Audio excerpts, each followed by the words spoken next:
لا سماء ذات أبراج ولا ليل داج ولا بحر ساج ولا أرض ذات مهاد ولا خلق ذو اعتماد والصلاة والسلام والتحية والإكرام على نبي الرحمة وخازن المغفرة وقائد الخير والبركة ومنقذ العباد من الهلكة سيدنا ومولانا أبي القاسم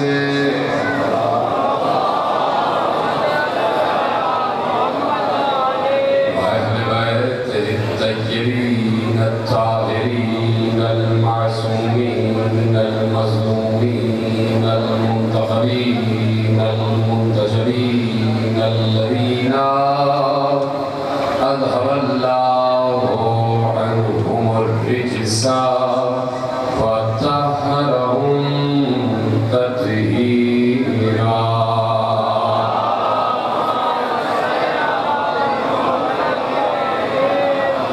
أما بعد فقد قال إمامنا الصادق عليه السلام من أراد الله به خيرا قذف في قلبه حب الحسين صلوات على محمد وعلى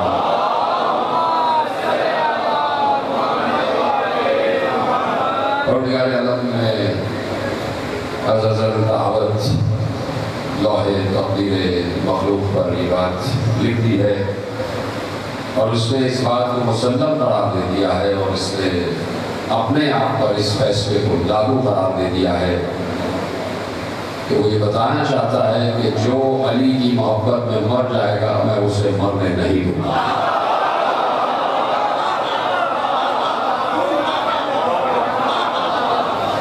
ایک ایسے مومن کے اظہار ثواب کی مجلس ہے کہ جس کی زندگی کا سرنامہ ہی عشق علی تھا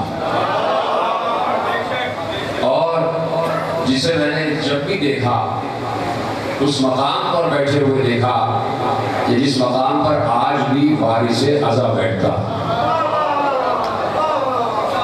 اسی مقام اور ایسے کردار اور ایسی شخصیتیں تعمیر کرنا ہی اس سلسلہ عزا کا کام ہے. اگر مجلس ہو رہی ہے اور بلا کے حوالے کر رہا ہوں اگر مجلس ہو رہی ہے اور مجلس سنی جا رہی ہے اور مجلس مسلسل کی جا رہی ہے اور کہیں کوئی سلمان پیدا نہیں ہو رہا کوئی ابو ذر پیدا نہیں ہو رہا اس کا مطلب ہے کہ نہ مجلس میں آئے نہ مجلس میں شریک.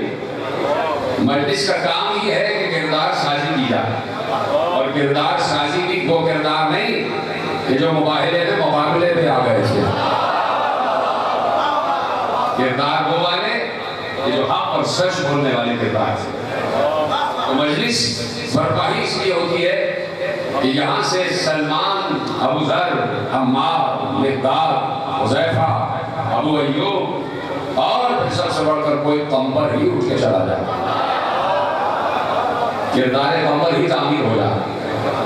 اور پھر اگر جہاں اس بلندی پر لے جائے ایک معصوم اپنی قوم کو اور پھر اس بلندی پر لا کر یہ ارشاد فرما دے کہ دیکھیے کائنات میں سب سے بڑی چیز ہے یعنی کوئی بھی انسان ایسا نہیں ہے کہ جو کوئی بھی کام ثواب کے لیے نہ کرتا ہو. ہر انسان کام ثواب کے لیے کرتا ہے, ہر انسان کام نفع کے لیے کرتا ہے, ہر انسان کام فائدے کے لیے کرتا ہے اور اس نفع کو اس ثواب کو اس جزا کو اس فائدے کو خیر کہا جاتا ہے. ٹھیک ہے, خیر کہا جاتا ہے. اب چاہے 73 فرقوں سے کوئی تعلق رکھتا ہر فرقہ یہ چاہتا ہے کہ ہم خیر کی طرف آ جائیں ہم خیر کی طرف آ جائیں ہم خیر کی طرف آ جائیں. کوئی فرقہ یہ نہیں چاہتا کہ ہم بدی کی طرف یا برائی کی طرف چلا جائیں. سب چاہتے ہیں کہ خیر کی طرف آ جائیں تاکہ جزا ملے, خیر کی طرف آ جائیں تاکہ فائدہ ملے, خیر کی طرف آ جائیں آ جائیں تاکہ رحمت ملے. اور اب اگر خیر کی کوئی تعریف بارش سے علم رسول بیان کرے تو اس سے بڑھ کر کوئی تعریف کوئی ڈیفینیشن خیر کی ہو ہی نہیں سکتی. تو اب بارش علم رسول کے چھٹے بیٹے نے ارشاد فرمایا کہ جب اللہ یہ چاہتا ہے کہ کسی بندے کے ساتھ خیر کرے تو اس کے دل میں حسین کی محبت پیدا کر دیتا ہے.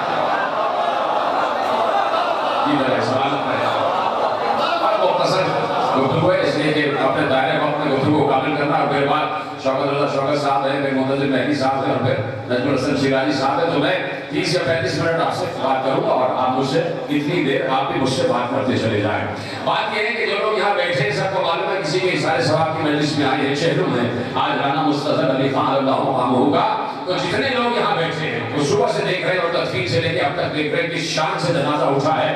شیعہ بھی شامل ہوئے, سنی بھی شامل ہوئے, کتنے لاکھوں ہزاروں ہاتھ جو ہیں وہ فاتحہ کے لیے بلند ہو گئے. اور کتنے لوگ تھے جو نماز جنازہ میں کھڑے ہو کے یہ کہہ رہے تھے کہ پروردگار ہم اس آدمی کے لیے سوائے خیر کے کچھ اور نہیں جانتے. کتنے لوگوں نے کہا کیسا شان سے جنازہ اٹھا. تو مجلس ایصال ثواب کا مطلب یہ ہوتا ہے, سب کو جگانے کے لیے کہہ رہا ہوں کہ بیٹھے نہیں صرف رسمی طور پر نہ بیٹھے. مجلس ایصال ثواب کا مقصد یہ ہوتا ہے کہ جانے والا تو اپنی سیرت چھوڑ کر چلا گیا, اس شان سے چلا گیا. اب جو بچ گئے ہیں وہ طے کریں انہیں زندگی گزارنا کیسے ہے. اب جتنے لوگ یہاں بیٹھے اب آپ بتائیں کہ آپ کا عقیدہ کیا ہے, اور میں یہاں سے اپنا عقیدہ آپ کے حوالے کر رہا ہوں. اس لیے میں نے کہا کہ اگر کہیں کوئی سلمان بن رہا ہے, کوئی ابو ذر بن رہا ہے, امام جعفر صادق علیہ السلام نے ایک یونیورسٹی کی بنیاد رکھی, ان کے بابا نے بنیاد رکھی, 5ویں امام نے جامع محمد باقر کی بنیاد رکھی, اور پھر اسے آگے بڑھا دیا 6 امام نے جو جامع جعفر صادق کے نام سے مشہور ہو گئی. اس جامع جعفر صادق میں چاہو تو اس پر ہی بابا کر لینا, چاہو تو خاموش بیٹھے ہو. آج کوئی فکری باتیں آپ کے حوالے کرنے جا رہا ہوں میں, سننے کے لیے بیٹھے میں بابا کے لیے ابھی اور بھی چیزیں ہیں وہ آپ سن لیجیے گا, لیکن میں آپ کے سامنے فکری باتیں کر رہا ہوں. اور اگر یہی باتیں سمجھ میں آئے تو مجھے بتائیے کہ باتیں آپ تک پہنچ رہی ہیں. 6 امام نے جس یونیورسٹی کو قائم کیا جامع جعفر صادق, یہ اس وقت جہاں ہم بیٹھے ہیں یہ بھی ایک جامعہ ہے, یہ بھی ایک یونیورسٹی ہے. نہیں آپ جھوٹے زور نہیں کر رہے, یہ بھی ایک یونیورسٹی ہے. جاؤ دیکھو کسی مدرسے میں چلے جاؤ, مدرسے میں ایک ہی نصاب پڑھایا جاتا ہے, اس میں عربی گرامر پڑھائی جاتی ہے, اس میں علم لغت پڑھایا جاتا ہے, اور جتنی ضروریات ہوتی ہیں علم فقہ کے لیے وہاں پڑھائی جا رہی ہیں. لیکن جب آپ یہاں سے پڑھ کر یونیورسٹی کی طرف جائیں گے تو ایک ہوتی ہے یونیورسٹی, لیکن اس میں شعبے پھیلے ہوئے ہوتے ہیں. اس میں صرف ایک موضوع نہیں پڑھایا جا رہا ہوتا, اس میں سینکڑوں موضوعات پڑھائے جا رہے ہوتے ہیں, اور ہر موضوع کا استاد بھی الگ ہوتا ہے. یہ نہیں ہے کہ کیمسٹری والا ہی بایولوجی پڑھا رہا ہو, بایولوجی والا ہی زولوجی پڑھا رہا ہو, زولوجی والا ہی باٹنی پڑھا رہا ہو, باٹنی والا ہی ایسٹرونومی پڑھا رہا ہو, ایسٹرونومی والا ہی ایسٹرولوجی پڑھا رہا ہو. نہیں, ہر شعبے کا الگ استاد ہوتا ہے. اس لیے کہ کوئی استاد اتنا کامل نہیں ہوتا کہ ہر شعبے پہ لیکچر دینا شروع کر دے. جتنے شعبے ہوں گے اتنے ہی استاد ہوں گے, جتنے شعبے ہوں گے اتنے ہی استاد ہوں گے. لیکن سلام کرو جامع جعفر صادق کو کہ وہاں 10,000 طلبہ آ کے بیٹھ گئے, ہر طالب علم الگ موضوع پہ بات کر رہا تھا, لیکن استاد ایک ہی تھا, جعفر صادق. سلامت ہے. اب لگ رہا ہے کہ واقعی آپ مجلس سن رہے ہیں, ان باتوں پر بھی بولا کریں, دنیا کو بتائیں کہ یہ بھی مجلس ہو رہی ہے. توجہ فرما رہے ہیں آپ. اب اتنے موضوعات پر ایک استاد, نام ہے اس کا جعفر صادق, وہی جعفر صادق علم کیمیا پر بھی بات کر رہے ہیں, علم ابدان پر بھی بات کر رہے ہیں, علم اخلاق پر بھی بات کر رہے ہیں, علم سیرت پر بھی بات کر رہے ہیں, علم منطق پر بھی بات کر رہے ہیں, علم کلام پر بھی بات کر رہے ہیں, علم بیان پر بھی بات کر رہے ہیں, علم اخلاق پر بھی بات کر رہے ہیں, علم ستارہ شناسی پر بھی بات کر رہے ہیں, علم الابدان پر بھی بات کر رہے ہیں, علم الامراض پر بھی بات کر رہے ہیں, علم الادویہ پر بھی بات کر رہے ہیں, علم جغرافیہ پر بھی بات کر رہے ہیں, علم نباتات پر بھی بات کر رہے ہیں, علم حیوانات پر بھی بات کر رہے ہیں, علم صفات پر بھی بات کر رہے ہیں, علم ذات پر بھی بات کر رہے ہیں. اتنے علوم اور ایک استاد, اتنے علوم اور ایک استاد. اور ایسا نہیں ہے کہ اس استاد نے جو جواب دیا ہو وہ چیلنج ہو جائے. ایسا نہیں ہے کہ اگر اس استاد سے سوال ہوا ہے تو وہ جواب دے دو چیلنج ہو جائے. نہیں, بہت دنوں سے ایک مثال دے رہا ہوں, عرصہ دراز سے ایک سوال ہوا میں گردش کر رہا تھا. علی سے 2,500 برس پہلے یونان میں ایک سے سوال ہوا، سقراط اسے سوال ہوا، اور سقراط ایسا سقراط افلاطون یہ وہ فلسفی گزرے ہیں کہ جنہوں نے کم و بیش ہر سوال کا جواب دیا ہے۔ سقراط بیٹھا ہوا اپنے شاگردوں سے گفتگو کر رہا تھا، لیکچر دے رہا تھا، تو جب علم ذات پر بات ہوئی، جہاں سے میں نے بات موڑی ہے، جب علم ذات پر بات ہوئی تو شاگرد نے سوال کیا اور وہ سوال گردش کرتا رہا، ہوا میں گردش کرتا رہا، اور یہ سوال اگر ذہین ہے آپ سمجھ جائیں گے کہ یہ سوال آج کا سوال، ذہانت شرط ہے، بات سمجھنے کے لیے ذہانت شرط ہے، سمجھ جائیں گے یہ سوال آج کا سوال ہے، کرنٹ جس سینیریو گزر رہا ہے اس کا سوال ہے۔ انہوں نے کہا کہ بات یہ ہے کہ آسمان سے قضا کے تیر برس رہے ہیں۔ قضا سمجھتے ہیں نا، قضا یعنی موت، آسمان سے قضا کے تیر برس رہے ہو یعنی موت کے تیر برس رہے ہو، ان تیروں کا نشانہ مخلوق خدا ہے، اور تیر برسانے والا کوئی اور نہیں، خود خدا۔ اب استاد یہ بتائیے ایسے میں بندے کس کو دیں، کس سے مدد مانگے؟ اس لیے کہ موت تو اللہ ہی برسا رہا، اللہ ہی موت کے تیر برسا رہا، ایسے میں انسان کس کو مدد کے لیے پکارے؟ خاموش ہو گیا سقراط، ہوا میں سوال گردش کرتا رہا۔ یہی سوال بس میں سلونی میں ممبر سلونی پر بیٹھے ہوئے وارث علم رسول صاحب غدیر علی بن ابی طالب سے پوچھا گیا۔ علی نے کہا سلونی مجھ سے پوچھو، یہی سوال علی سے دہرایا گیا کہ علی بہت عرصے پہلے سقراط سے سوال کیا گیا تھا کہ آسمان سے موت کے تیر برس رہے ہوں اور ان تیروں کا نشانہ مخلوق خدا ہو اور تیر برسانے والا خود خدا ہو، تو ایسے میں کیا کیا جائے؟ تو آج بھی تو تیر برس رہے ہیں نا، آج بھی تو وبا پھیلی ہوئی ہے نا، آج کا سوال ہے، یہ آج کا سوال ہے، کیا کیا جائے؟ کیا کیا جائے؟ اس لیے کہ وبا پھیلی ہوئی ہے، چاروں طرف سے حملہ ہو رہا ہے، چاروں طرف سے لوگ مشتعل ہیں، چاروں طرف سے لوگ ہراساں ہیں، چاروں طرف سے لوگ خوفزدہ ہیں، اور آج ایک دوسرے سے ڈر رہے ہیں، قریب ہوتے ہوئے ایک دوسرے سے ڈر رہے ہیں، کیا کیا جائے؟ تو ایسے میں علی کا سوال کیا گیا کہ والا کیا کیا جائے؟ اب علی جواب دے رہے ہیں کہ آسمان سے، علی نے کہا آسمان سے موت کے تیر برس رہے ہیں، موت کا تیر برسانے والا خود اللہ ہے اور موت کے تیروں کا نشانہ مخلوق خدا ہے، تو ایسے میں کسے دیکھا جائے؟ تو کہا اس کا جواب تو تمہارے گھروں میں موجود ہے، جب تمہاری ماں تمہیں بچپن میں تھپڑ لگاتی تھی، مارتی تھی، تو تمہارا بچہ پڑوسی کے پاس نہیں جاتا، ماں سے ہی لپٹ جاتا ہے۔ تو علی نے کہا کہ آسمان سے قضا کے تیر برس رہے ہو، برسانے والا اللہ ہو، تو اللہ ہی سے مدد کرنا۔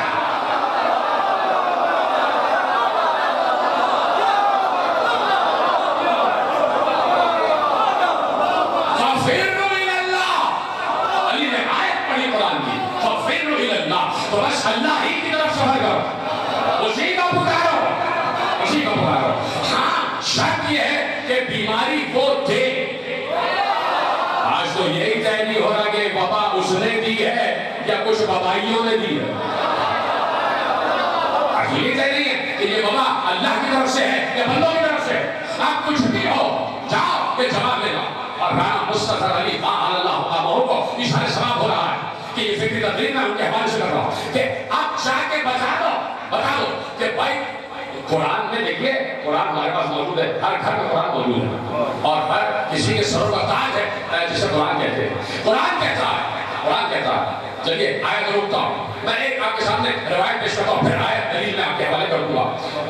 گوتم بدھ کا آپ نے سب نے نام سنا ہوگا، تو اس پر بحث ہے کہ وہ نبی تھا یا نہیں، اسی طرح کنفیوشن کی بھی بحث ہے، اسی طرح سقراط پر بھی بحث ہے کہ نبی تھا یا نہیں، لیکن وہ جو مہاتما بدھ ہے اس پر بحث ہے کہ شاید یہ نبی تھا، اور انہوں نے کچھ اصول دیے، اصول معاشرت، وہ بچپن میں سلیبس میں پڑھایا جاتا، اور وہ جا کے پھر ایک ایسے مقام پر بیٹھ گئے کہ جسے انہوں نے اپنی خانقاہ قرار دیا، وہاں پہ لوگ آتے تھے، دعا کرواتے تھے اور ان کی بات قبول ہوتی تھی۔ ایسے میں ایک عورت آ گئی، چونکہ بہت بڑے بزرگ تھے، ایسے میں ایک عورت آ گئی اور عورت نے کہا کہ میرا بیٹا مر گیا ہے، تو انہوں نے کہا بہت افسوس ہوا، کیا چاہتی ہو؟ کہا کہ آپ بہت قریب ہیں اللہ کے، بہت قریبی آپ کے مراشد ہیں اور قرب خدا کی منزل پر ہیں، میں چاہتی ہوں میرا بیٹا زندہ ہو جائے، میں چاہتی ہوں میرا بیٹا زندہ ہو جائے۔ دیکھیے یہ ہوتی ہے ایک ولی، ایک قرب خدا رکھنے والے انسان کی سب سے بڑی بلندی، کہ اگر وہ اس وقت کہتے تھے کہ بھائی میرے پاس یہ سب کچھ نہیں ہے، تو وہ بددل ہو کے واپس لوٹ جاتا. لیکن اب اسے یہ ثابت بھی کرنا تھا کہ تمہیں جواب دینا ہے ایسا جواب کہ جو تمہیں خود سمجھ میں آ جائے, اور اس میں میری منزلت کی باتیں ہو جائے کہ میں زندہ کر سکتا ہوں یا نہیں. میں ٹھیک ہے میں زندہ کر دوں گا. کسی کو مایوس لوٹانا نہیں چاہیے. اس سے یہ بات بھی ثابت ہوتی ہے کہ کسی کو مایوس نہیں لوٹانا چاہیے. کہا میں زندہ کر دوں گا, مجھے اس کے لیے ایک مٹھی چاول کی ضرورت ہے. اس میں کوئی مسئلہ نہیں, میں ابھی جا کے مٹھی چاول لے آتی ہوں. تو دیکھو مٹھی بھر چاول لینے جا رہی ہو تو کسی ایسے گھر سے لینا جہاں کبھی موت نہ ہوئی ہو. سمجھ گئے نا تو بولے نا بھائی. کسی ایسے گھر سے لانا جہاں کبھی ملک الموت آیا نہ ہو, جہاں کبھی موت نہ ہوئی ہو. سمجھ گئے؟ تو روایت تو مکمل یہی ہے. جب آپ سمجھ گئے صاحب جہاں دو بیٹھے ہوئے, وہ گئی جس گھر پہ دستک دی اس نے, بھائی تمہارے کو موت تو نہیں؟ کہا ہمارا دادا مر گیا. کسی نے کہا ہماری دادی, کسی نے کہا نانی, کسی نے کہا نانا, کسی نے کہا باپ. کوئی گھر ایسا نہیں تھا جہاں کبھی موت نہ ہوئی. جیسے ہی پلٹی خود اس نے اپنے کو سمجھایا کہ مہاتما بدھ نے اصل میں مجھے یہ سمجھایا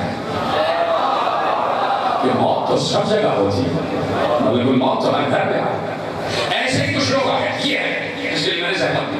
ایسے ہی کچھ لوگ آ گئے, اور میرے پاس 20 منٹ رہ گئے. ایسے ہی کچھ لوگ آ گئے اور دور دراز دیہات سے آ گئے, اور انہوں نے مہاتما سے کہا کہ ہمارے یہاں جو ہے بیماری پھیلی ہوئی ہے اور عجیب وبا پھیل گئی ہے. دیکھو یہ ہے اسی طرح آپ کو لانا چاہتا ہوں. کہا عجیب وبا پھیلی ہے کہ لوگ مرتے جا رہے ہیں, مرتے جا رہے ہیں, مرتے جا رہے ہیں, ایک سے دوسرے پہ وبا لگ رہی ہے. تو بدھ نے پوچھا کہ کہاں رہتے ہو؟ اس اتنے فاصلے پہ ہم رہتے ہیں اور وہ ہماری زمینیں ہیں. اب صحیح ہوں گے تو آپ سمجھ جائیں. کہا کہ یہ اپنی زمینوں پر تم کام کرتے ہو, کھیت کھلیانوں میں, تو یہ بیماری کب سے پھیلی ہے؟ کہا تقریباً 1.5 یا 2 مہینے ہو گئے. اچھا یہ بتاؤ کہ 1.5 یا 2 مہینے پہلے تم نے اپنی زمینوں پر کوئی نئی بوٹی پیدا ہوتے دیکھی, کوئی نئی جھاڑی, کوئی نئی گھاس پیدا ہوتے دیکھی؟ سب ایک دوسرے کو دیکھ لیتے, سب نے کہا کہ ہاں ہم برس سے کھیتی باڑی کر رہے ہیں, لیکن سب نے کہا کہ ہاں ہم نے اپنی زمینوں پر کچھ نئی قسم کی گھاس ہوتے ہوئے دیکھی. تو بدھ نے کہا اس بیماری کا علاج وہی گھاس ہے.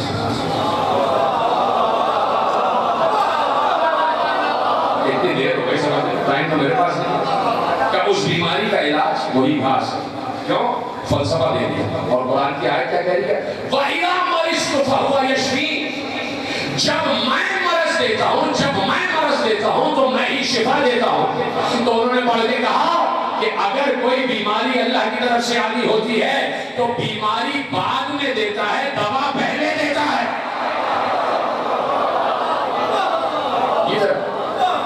میں شکر گزار ہوں کہ آج فکری باتوں پہ بھی آپ بول رہے ہیں. قوم نے فکری باتوں پہ بولنا ہی چھوڑ دیا. ہمیں نکتے سنا, مزے مزے کی چٹپٹے 2-4 شعر سنا تو ہم بولیں گے خدا کا شکر ہے کہ آپ باتیں کر رہے ہیں اور فکری باتیں آپ کے حوالے ہو رہی ہیں نا میرے ساتھ. تو وَإِذَا مَرِضْتُ فَهُوَ يَشْفِينِ, تاکہ جب بھی وہ کسی کو مرض دیتا ہے تو شفا بھی وہی دیتا ہے. پہلے تو یہ تلاش کرو کہ یہ وبا آئی کس کی طرف سے ہے, اور اگر تلاش نہ کر پاؤ تو پھر ایک ہی دروازہ ہے کہ جہاں ہر مرض کا علاج موجود ہے. چاہے وبا کوئی دشمن دے, علاج ان کے پاس ہے. چاہے وبا ادھر سے آئے, علاج ان کے پاس ہے. ہاں وہ علیحدہ بات ہے کہ ہر امام نے کہا کہ بیماریوں میں سب سے بڑی بیماری بغض علی کی بیماری ہے, اس سے بچے رہنا. اس بیماری سے بچے رہنا. اور جو فرما رہے نا, تو اب ایک استاد اور سینکڑوں نہیں, ہزاروں, 10,000 شاگرد, 10,000 شاگرد بھیجا میرے نوجوان دوستوں کی تحقیقی باتیں سنا کریں اور اس کو محفوظ کیا کریں. اور جب تحقیقی باتیں ہوں تو ذرا کھیل کے اور مسکرا کے بتایا کریں کہ دلچسپی سے آپ سن رہے ہیں. لٹکے ہوئے منہ جو ہے نا وہ پھر گفتگو کو لٹکا دیتے ہیں. تو بتایا کہ میں تحقیقی بات آپ کے حوالے کروں کہ 10,000 شاگرد اور ایک استاد, اور وہ استاد وہ ہے کہ جو وارث ہے رسول کا, اور رسول وہ ہے جو وارث ہے خدا کے علم. یہ علم صادق براہ راست یا بالواسطہ کہو, علم صادق اصل میں علم خدا. 4 لوگوں نے بے شک کہا. آپ گھر جا کے بادشاہ کہہ لیجیے گا, آپ بے شک تو کہہ لیجیے گا اس کا. علم صادق بالواسطہ علم خدا. پھر کہتے ہیں اگر پیچھے والے کی بولے علم صاحب بالواسطہ علم خدا، اس کو شریک چیک تو نہیں. تو اس لیے جب بھی زبان صادق سے کوئی جملہ ادا ہوا ہے کوئی سامنے سے اعتراض نہیں کر سکتا. یہ آپ نے کیسے کہتے تو امام نے جو اپنی بزم میں شاگرد تیار کی وہ ایسے ایسے شاگرد کہ آج تک تاریخ امامت میں ان کے نام سربی حروف سے لکھے ہوئے. کہنے کا مطلب یہ ہے کہ بزم امام ابھی بند نہیں ہوئی.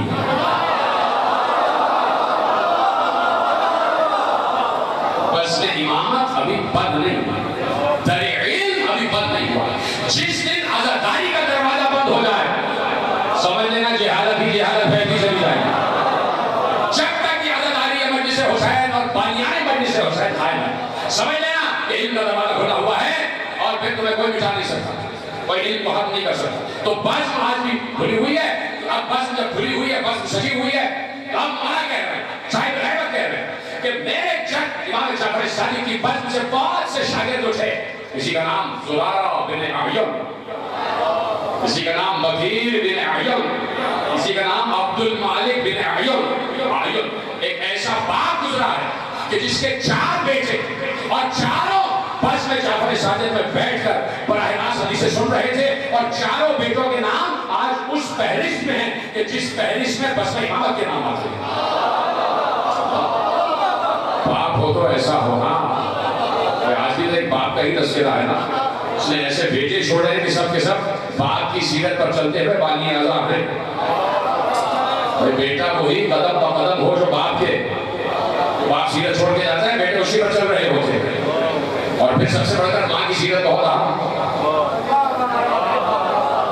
ہوتی ہے. ماں کی سیرت، ماں اور باپ دونوں کا کردار بہت اہم ہوتا ہے. اور جہاں ایسی روشن سیرتیں سامنے آ جائیں، جہاں رانا پراگرام آپ کے سامنے ہیں تو سمجھ لیجیے کہ مادری طور پر بھی اور بدری طور پر بھی بڑا روشن چل رہا ہے، بڑا روشن تھا. خدا کا شکر ہے کہ یہ بزم ایسا سجی ہوئی ہے. اس لیے میں کہہ رہا ہوں کہ ایک باپ نے 4 بیٹے بزم امامت کو دے دیے اور چاروں علم حدیث، چاروں علم امام، چاروں علم عصمت، علم توحید میں تھا اور چاروں کے نام امام کے شاگردوں نے لکھے ہوئے. اور ایک بہت بڑا نام محمد ابن مسلم. محمد ابن مسلم بہت بڑا امام کی بزم کا اور امام کا شاگرد. یہ نام محفوظ کر لیا محمد ابن مسلم. بہت یعنی ایک نام آپ کے سامنے دیتا ہوں، لیث بن بختری. لیث بن بختری اس نام سے آپ شاید نہ واقف ہیں لیکن ایک کنیت سے آپ واقف ہیں. میں چیلنج سے کہہ رہا ہوں سب جانتے ہیں اس کردار کو. اس کا نام ہے ابو بصیر. ابو بصیر کنیت ہے اور ابو بصیر کا نام ہے لیث بن بختری. یاد کریں اس لیے ابھی یہ چیزیں بھی یاد کریں اور فخر کریں کہ یہ آپ کا جو مکتب ہے اس سے بڑھ کر کوئی علمی مکتب ہے نہیں. میں یہی گفتگو کروں گا شاید جیسے بھی گفتگو یہی ہو گیا. 1200 سال پہلے میں گیا جب انگلینڈ گیا میں تقریباً 12-15 سال پہلے تو آکسفورڈ گیا خاص طور پر. وہاں میں نے 1200 سال قدیم یونیورسٹی دیکھی ہے جو اب تک ایکٹیو ہے، اب تک چل رہی ہے. 1200 سال پہلے ذہین ہے تو آپ سمجھ لینا 1200 سال پہلے کا دور وہی دور تھا جو جعفر صادق کا دور تھا. تو اب اس انگریز اور رومی طبقے جعفر صادق کے علم سے متاثر ہو کر اپنے خطے میں ایک علمی جامعہ قائم کی. مقابلے میں نہیں جی مقابلے میں دیکھیں مفکر بن کے میرے سامنے بیٹھے. اس وقت آپ سے بڑا مفکر میں بیٹھا ہوں تو مفکر اللہ اقبال کرتے ہیں میرے ساتھ بالکل جیسے میں آپ کے ساتھ بات کر رہا ہوں ویسے کریں. اس لیے کہ میرے پاس وقت بہت کم رہ گیا. مجھے گفتگو اتنے گوشے میرے ذہن میں ہوتے ہیں کہ میں ایک ایک کو ہٹا رہا ہوتا ہوں پھر لا کے آپ کے حوالے کر رہا ہوں کون سے کو چھوڑ رہا ہوں کون سے آپ کے حوالے. اور ہو سکتا ہے ابھی جو میرے ذہن میں میری باتیں آ رہی تو رانا صاحب سے حسین صاحب سے ڈسکس کروں گا کہ شاید اس سال کا موضوع ہی یہ ہو جائے کہ علم اور جعفر صادق. یہ تو آپ بتائیں گے کہ ہوگا کہ نہیں. سب تقریر کامل ہوگی تو پتہ چلے گا کہ موضوع رکھا جائے نہ رکھا جائے. تو محمد ابن مسلم بہت بڑا امام کا دیکھنا شاگرد اور اس کے علاوہ ابو بصیر کے لیے مولانا نے لکھا کہ لیکن چونکہ ایک شخصیت کے اشارے سے آپ کو کرنے سے تو کم از کم اس بات کی داد دینی چاہیے کہ موضوع یہی ہونا چاہیے. کہ شخصیتوں کا بات ہو کہ بزم عصمت سے جو شخصیتیں اٹھتی ہیں وہ پھر اٹھی ہوئی رہتی وہ بلند رہتی پھر ان کا تذکرہ ایسے ہوتا ہے جیسے اس وقت ہو رہا ہے مجھے فرما ہے نا. تو اب ابو بشیر کے لیے لکھا کہ خود معصوم نے کہا کہ اگر ابو بشیر نہ ہوتے تو بہت سے علوم انبیاء اور علم حلال و حرام تشنا رہ جاتا یا مفقود ہو جاتا. اسی طرح محمد ابن مسلم بہت بڑا کردار. محمد ابن مسلم اتنا قریبی اور اتنا عظیم شاگرد میرے چھٹے امام کا کہ علم فقہ میں ماہر, علم شریعت میں ماہر, علم اخلاق میں ماہر, علم قرآن میں ماہر. ٹھیک ہے. تو اب لکھا یہ ہے کہ نصف شخص اور وہ عبادتیں انجام دے رہے تھے. ایسے میں دفتر باب ہوا, دروازے میں دستک ہوئی. محمد ابن مسلم دروازے میں گئے, دروازہ کھولا, دیکھے خاتون کھڑی ہوئی باپ بتا. اور انہوں نے پوچھا کیسے آنا ہوا؟ کہا ایک فتویٰ لینے آئی, فتویٰ لینے آئی. کیا فتویٰ ہے؟ کہا کہ اگر ایک عورت کا انتقال ہو جائے اور وہ حاملہ ہو اور یہ یقین ہو کہ اس کے شکم میں جو جنین ہے وہ زندہ, تو کیا اسے ایسے ہی دفن کر دیا جائے گا؟ نہیں, اس کے شکم کو چاک کیا جائے گا اور وہ زندہ بچہ باہر نکالا جائے گا اور پھر بسر دے کر اسے دفن کیا جائے گا. ٹھیک ہے. اس نے کہا بہت شکریہ. وہ جانے لگی تو محمد ابن مسلم نے پوچھا کہ بھائی میں تو بڑا گوشہ نشین سا انسان ہوں, تمہیں میرے گھر کا پتہ کس نے بتا دیا؟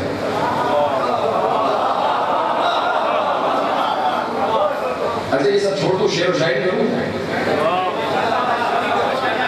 شعر و شاعری بھی سنیں گے آپ. علامہ حضرت بلوچ صاحب بھی آگے اور ہمارے محترم شوکت صاحب, تو وہ وہاں تک بھی چھوڑ دیجیے گا. تو گفتگو سنیں. ندول حسن شیرازی صاحب بھی آئے, خدا ان کا شاید سلامت رکھے. تو میں ذرا سا مزاج سے ہٹ کے میں بات کروں گا, اس لیے شخصیت پر کی سارے سوال کی وجہ سے. تو امام نے کون سی شخصیتیں بنائی اور بزم عزا کن شخصیتوں کو بنانے کے لیے قائم کی گئی, یہ میں نے یہاں سے موضوع قرار دیا کہ اگر مجلسیں سن رہے اور سلمان نہیں بن رہے, مجلسیں سن رہے اور ابو ذر نہیں بن رہے, تو پھر سوچنا پڑے گا کہ ہم کیا نیت لے کے آئے. ٹھیک ہے.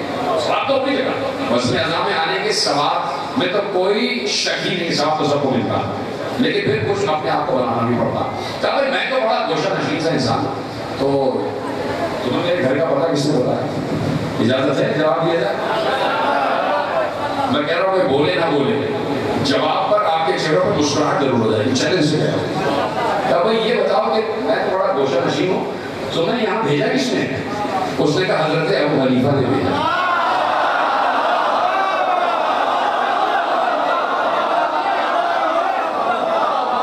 اور انہوں نے کہا کہ جواب لے کے ہی آنا,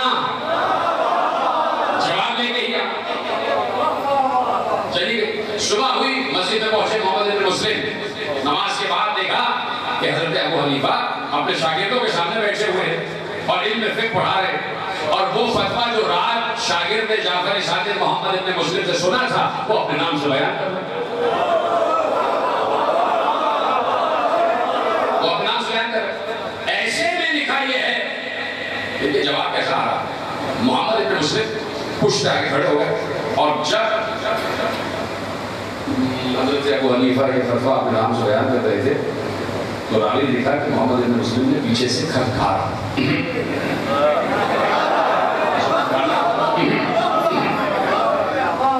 حضرت ابو حنیفہ نے پیچھے مڑ کے لکھا, محمد ابن مسلم کھڑے ہوئے, ایک دفعہ اس کو مخاطب کر کے کہا کیا کھٹکھار رہے ہو, تم چاہتے ہو کہ میں دنیا میں زندہ نہ رہوں؟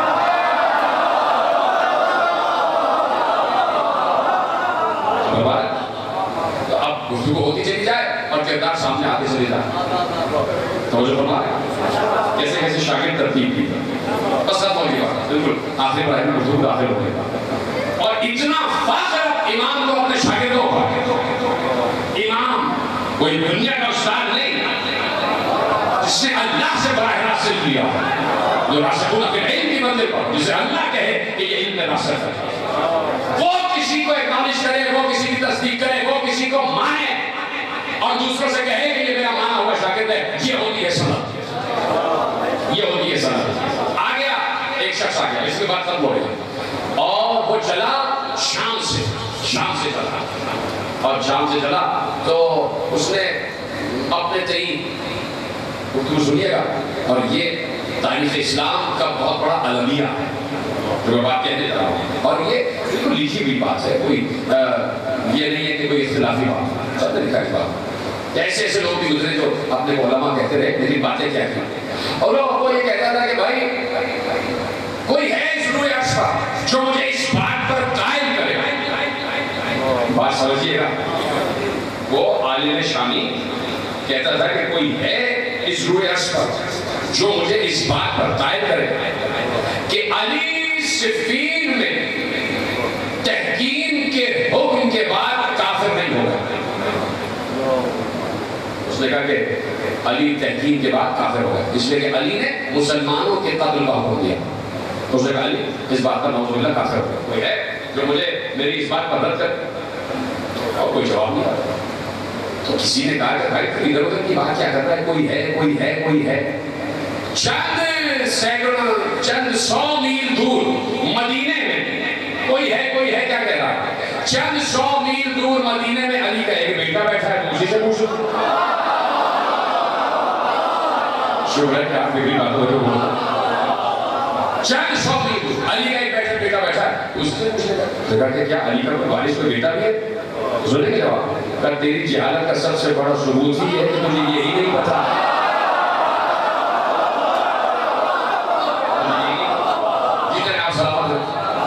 مجھے یہی نہیں معلوم کہ علی کا کوئی بیٹا بھی ہے، وارث ہے، ممبر سلونی بھی کوئی ہے یہاں، کچھ چلا اپنے شاگردوں کے ساتھ چلا۔ امام تک اطلاع پہنچی، امام اپنی بزم سجائے ہوئے بیٹھے تھے، تو کہا کہ وہ آنا چاہتا ہے۔ امام نے کہا میں اسے ملنا نہیں چاہتا۔ سب سے پہلی بات تو یہ ایک سیرت ترتیب دے دی کہ جو علی کو برا کہے اس سے ملنا نہیں ہے۔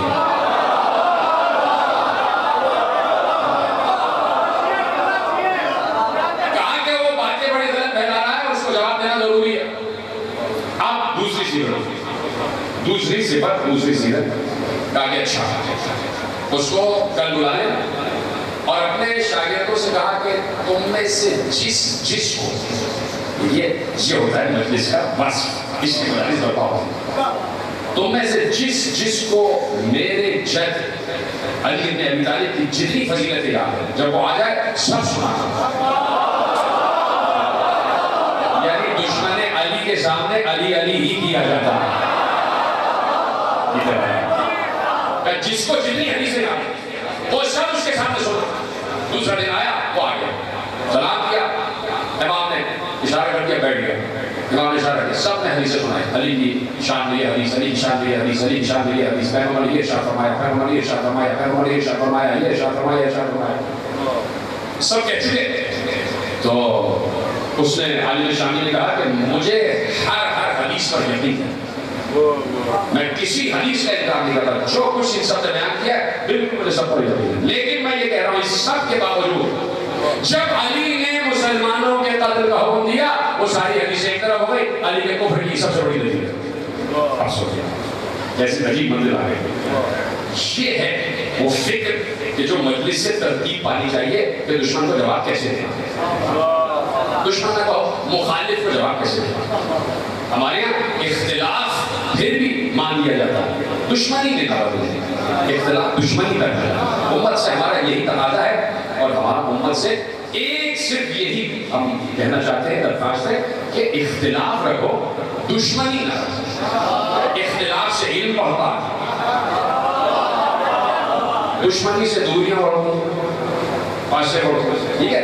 تو بتا کہ بھائی بات یہ ہے کہ جو تحقیق اور وہ جو حکم دیا تھا اس کے بعد کفر کا فتویٰ، اب میرا مولا گویا ہوا، اور اب سکھایا کہ بات کیسے کی جاتی ہے۔ تب اور یہ بات میرا یقین ہے کہ اتنا صحیح میں بیٹھا تھا کہ میں پہلا لفظ کہوں گا آپ سمجھ جائیں کہ لفظ میرا نہیں ہے، لفظ میرا آپ کے امام کا ہے، معصوم کا لفظ ہے، معصوم کے جملے ہیں اور معصوم کا انداز فکر ہے اور معصوم کا جواب۔ کہا کہ سنو تم نے کیا یہ حدیث سنی ہے؟ پیغمبر نے شب خیبر کہا تھا کہ کل میں علم دوں گا اسے جو اللہ سے محبت کرتا ہوگا اور جس سے اللہ محبت کرتا ہوگا۔ سلام جو سمجھ کر میں سلام کرتا ہوں، میں دعا دے رہا ہوں آپ کو جیسے آپ سمجھیں۔ پوچھ لو جو اللہ اور رسول سے محبت کرے اور جس سے اللہ اور رسول محبت کرے.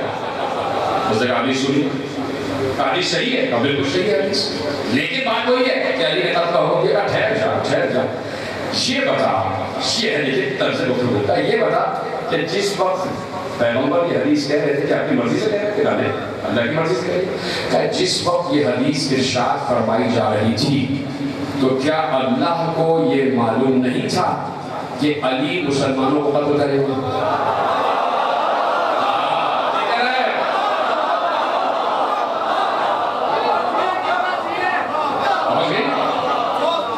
کیا اللہ کو یہ معلوم نہیں تھا کہ علی ایک وقت مسلمانوں کو قتل کریں گے؟ چپ ہو گئے. اگر کہتا نہیں معلوم تھا تو گویا وہ اللہ کو جہل کی طرف منسوخ کرے گا, اور اگر کہتا معلوم تھا تو جواب وہی تھا کہ جب معلوم ہے اور اس کے بعد اللہ کہہ رہا ہے کہ میں علی سے محبت کرتا ہوں تو وہ قتل کا حکم علی کا نہیں تھا, اللہ ہی کا تھا.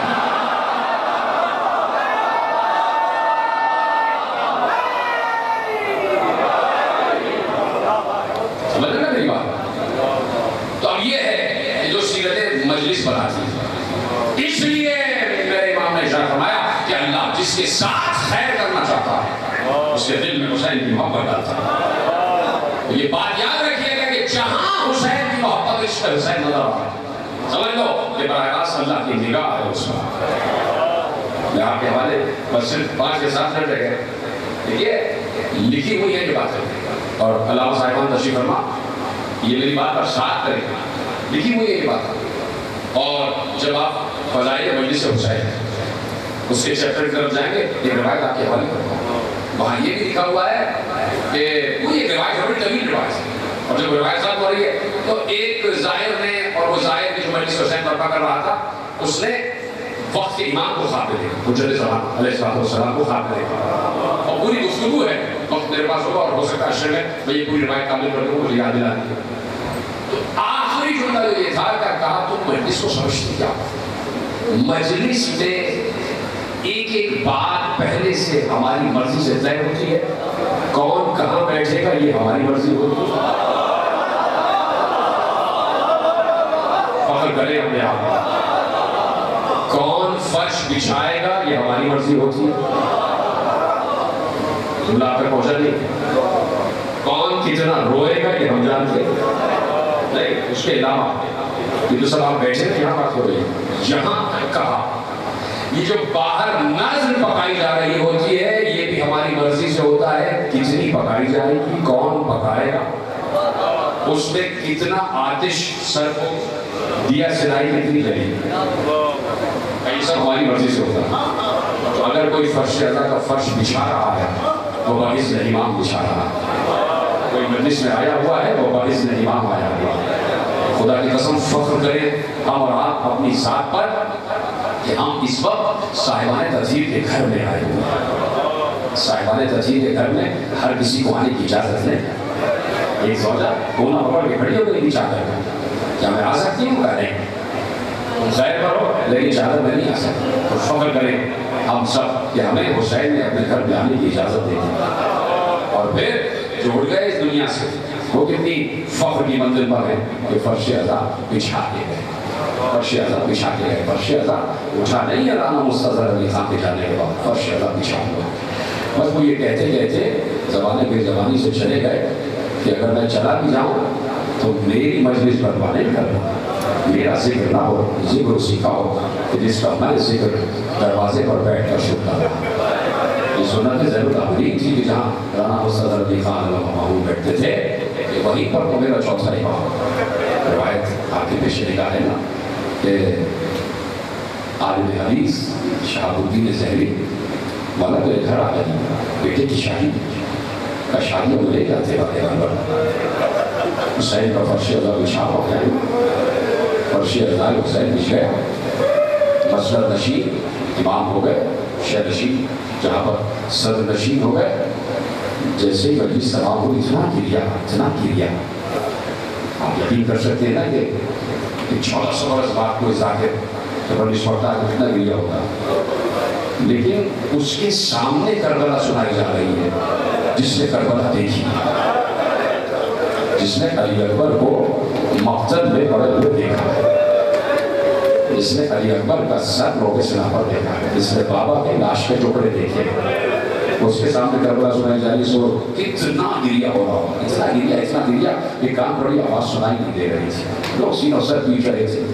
تھوڑی دیر بعد جب اس ختم ہوئی ہوش آیا تو باریہ میں نے سے دیکھا کہ میرا چوتھا امام وہاں ہے نہیں، جہاں میں بٹھایا پریشان ہو گیا ہے، والوں کو سے کیا گستاخی ہو گئی کہ شاید مولا چلے گئے۔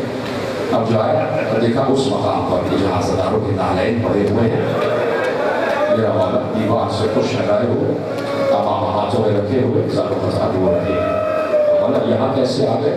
کہا جہاں تم نے مجھے بٹھایا تھا وہاں میرے جد رسول اللہ بیٹھے، خادم فرش عزا وقت کا امام بھی ہوتا ہے، وارث فرش عزا وقت کا امام ہوتا ہے۔ یہ وہی امام زین العابدین ہیں کہ جنہوں نے مصائب بیان کیے۔ کہا اے اہل قریہ تمہیں کیا بتاؤں کہ مجھے عصر عاشور سے پہلے کسی نے چونکا کر جگایا، جیسے ہی میری آنکھ کھلی میں نے دیکھا میرا بابا اس عالم میں کھڑا ہوا ہے کہ سر سے لے کر پاؤں تک لہو لہان ہے، ابا بھی لہو لہان ہے، ابا بھی لہو لہان ہے، امامہ بھی لہو لہان ہے۔ یہ جتنا بھی لہو تھا کوئی علی اکبر کا لہو تھا، چہرے پر علی اصغر کا لہو تھا، کئی محمد کا لہو تھا، کئی عباس کے کٹے ہوئے شانوں کا لہو تھا۔ آہستہ آہستہ آپ کی آواز بلند ہو جائے، مجھے تو 2 جملے پڑھنے ہیں تاکہ تسلیت و تعزیت ہو جائے رانا مستظہر صاحب کے تمام بچوں کو، اور اسی لیے آتے ہیں کہ ایک تسلیت و تعزیت، ایک یہ بتا دیا جائے کہ ہم آپ کے غم میں برابر کے شریک ہیں۔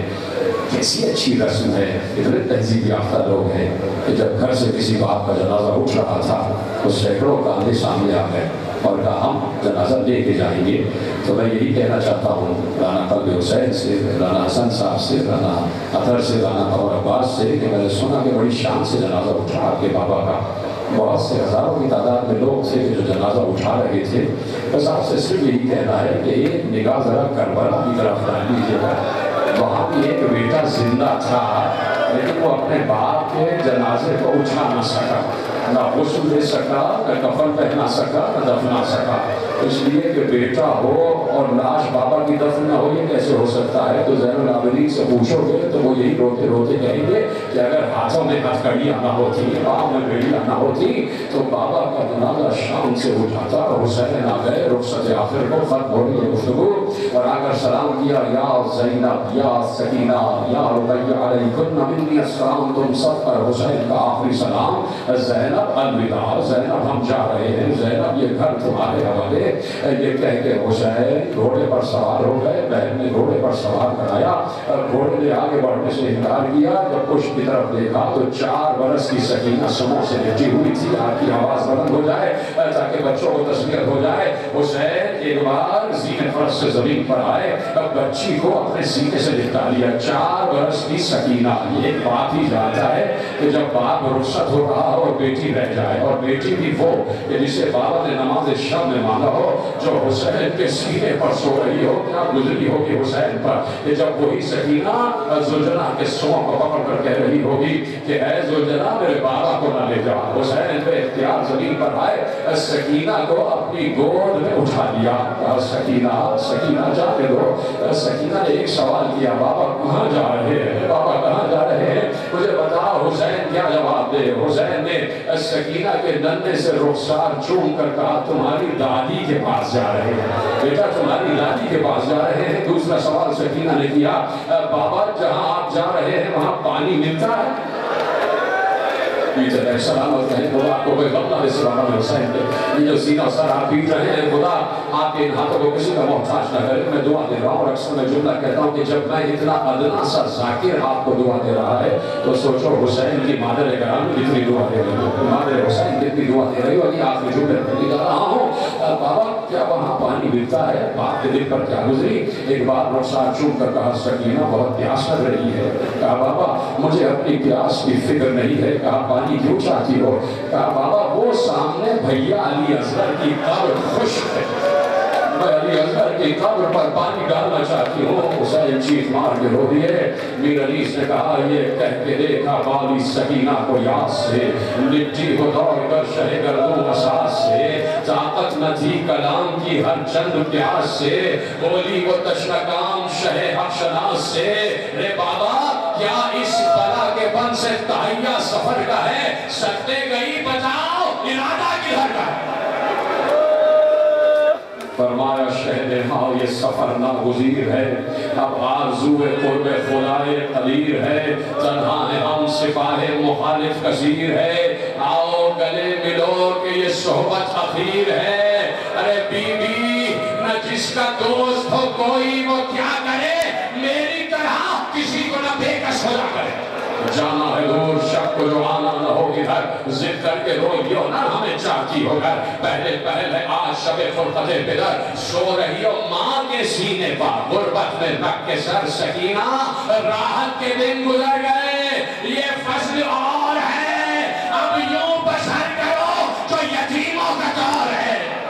ننے سے ہاتھ جوڑ کے آخری بند، ننے سے ہاتھ جوڑ کے بولی وہ تشنکام، ارے بابا ننے سے ہاتھ جوڑ کے بولی وہ تشنکام، بتلائیے مجھے کہ یتیمی ہے کس کا نام؟ سکینہ کو کیا پتا کہ یتیمی کسے کہتے ہیں؟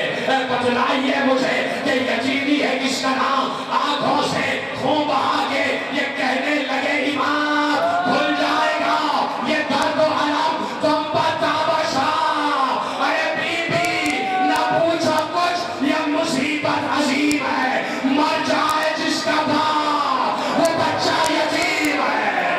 ارے بابا چلا گیا حسین